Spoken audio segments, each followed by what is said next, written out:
Great to have you here. It's been almost 5 years since you were here last time. You had just had your first book out, and you were about to start some of the adventures that you found out here, including going to Madrid and being picked up by Interpol. I remember last time you were here, Bill, and you would not accept a beverage from me.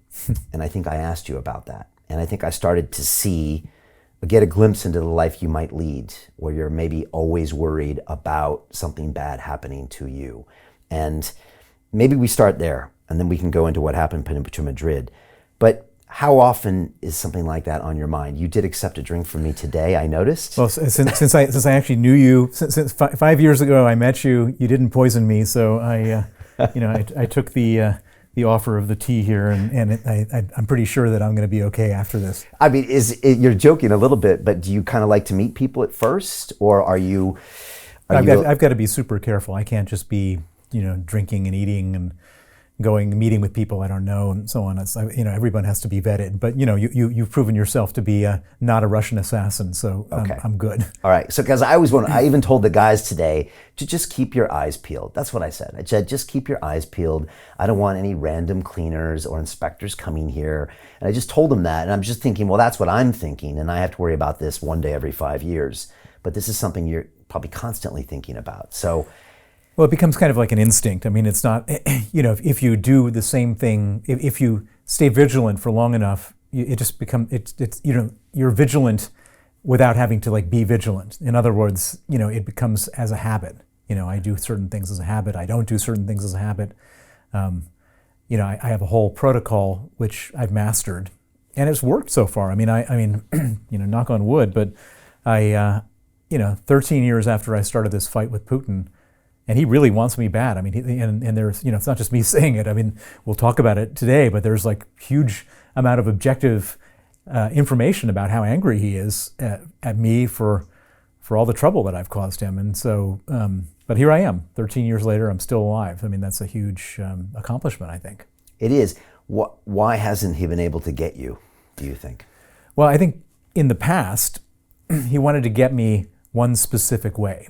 He didn't want to use Novichok or apartment bombs or something like that, because what he really wanted more than anything was to get me back to Moscow, torture me, and get me to retract all of my allegations about the murder of Sergei Magnitsky, the whole Magnitsky story, in an effort to somehow collapse the Magnitsky Act, which is the legislation which freezes assets and bans visas named after Sergei Magnitsky.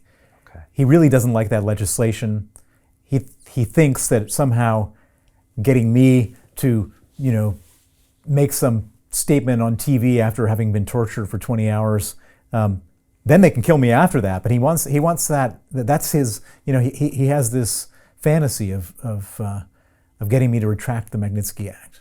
Okay, and that maybe keeps you a little safer than if he just wanted to poison you here, which after we talked, happened in the UK. He sent 2 guys over and they poisoned someone out. So it's happened in Russia, and it's happened all sorts of places. I mean, and there's a number of poisonings that we don't even know about. I mean, these guys there was a whole crew. I mean, like a big crew of Russian secret policemen living abroad, conducting assassination operations all over the place and succeeding.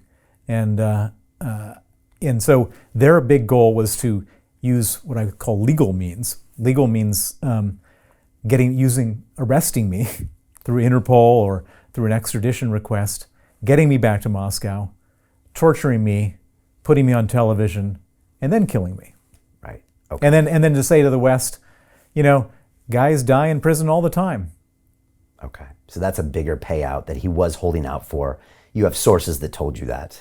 Well, but more importantly, if he had killed me, I would have just become this international martyr, and there'd be sanctions and all this kind of stuff. Right. Everybody, knew the Magnitsky Act. All these politicians knew me. That wouldn't have achieved his objectives better than what he had cooked up. Okay. All right. And are you learning what it's like to deal with a man like Putin? And I was about to say even a Russian way of doing things. And is there a Russian way of doing things? I mean, when they poison people, they use a specific poison that's traceable. It's almost like got their signature on it. So they almost say, look, I did it without maybe it being provable. Do they play a game a little bit different than, say, the West plays? Well, they play their own game, which is so Putin historically has done what all this sort of asymmetric, plausibly deniable, talking out of one side of his mouth saying I'm a killer, talking out of the other side of his mouth saying it wasn't me. That's his modus operandi, and the West doesn't do that. I mean, we're not conducting poisoning operations all over the world. That's a Putin thing. That's not a West thing. Right. He uses that asymmetric warfare. So whatever resources they use, it's a bit of a form of terrorism, right? You can use something that has an asymmetric effect. You could argue that's what's happening in Ukraine right now as well, where they have a little bit of poison, they go here and do that, and it causes this asymmetric effect on the world in form of fear and terror. And it's also probably putting fear into the oligarchs as well.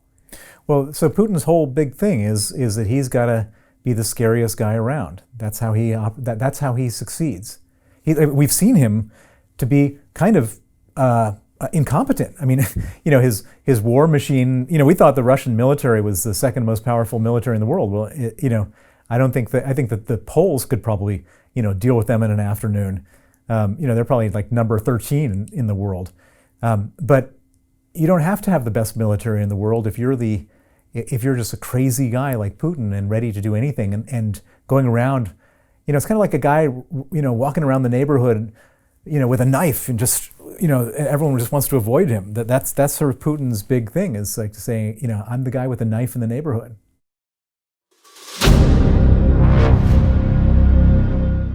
I'm looking for partners, collaborators, colleagues who want to join forces with me around the globe and create real value, generational wealth, and financial freedom for everyone else around the world. Get involved in the cryptocurrency markets, get involved in the NFT markets. This is your moment. Life all comes down to a few moments. Don't let this pass. Now it's not too late. Next year's going to be too late. Ultimately, this is about freedom. That's the way I see it.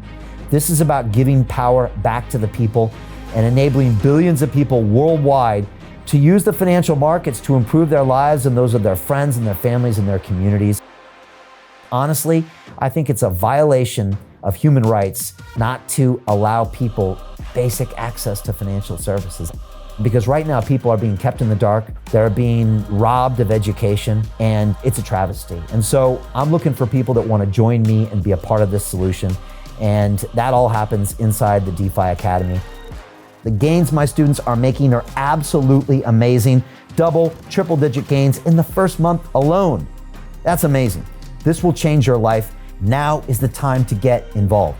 I'm going to tell you exactly how my students in my academy made money in the last 30 days. I'm talking about real trading results. And let me just whet your appetite a little bit. Let me hit you with some numbers. I'm talking Brendan from New Zealand is up 68.77% on the month.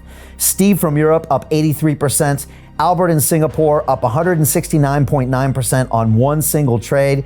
I got Susan up 153% on her call options alone, also rocking 139% returns and 442% returns as well on individual trades. These are people that are changing their financial future in the last 30 days, but it's based on trading discipline.